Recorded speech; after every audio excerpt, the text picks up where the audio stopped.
Update से पहले हमारे चैनल को लाइक एंड सब्सक्राइब कर दें और साथ लगे घंटी के आइकॉन पर क्लिक कर दें ताकि आपको हर आने वाली नई वीडियो का नोटिफिकेशन सबसे पहले मिलता रहे। हमें अपडेट कर रहे हैं मलक मोहम्मद इमरान कुतुब शाही अमान। बढ़ते हैं आज की खबर की जानिब। आरपीओ फैसलाबाद इमरान महमूद की कमेटी रूम में उलमा इकराम के वफ्द के साथ मीटिंग।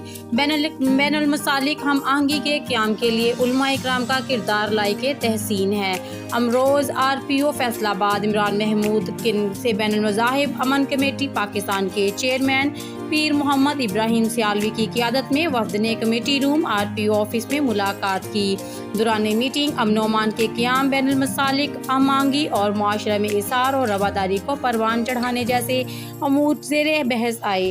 वफ्द में शामिल उलमा इकराम ने आरपीओ फैसलाबाद को यकीन दिलाया कि वो अमन व अमान के क़याम के लिए मिस्बत किरदार अदा करते रहेंगे और हर सतह पर इंतज़ामिया के साथ मुकम्मल ताउन जारी रखेंगे।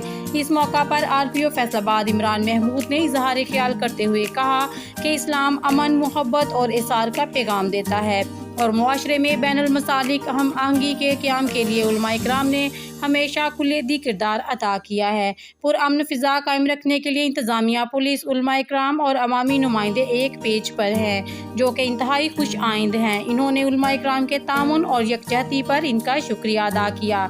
मुलाकात के आखिर में पाकिस्तान की अमन व अमान और सरबुलंदी के लिए दुआ की गई। देखते रहिए आपका अपना channel city TV 49 news HD।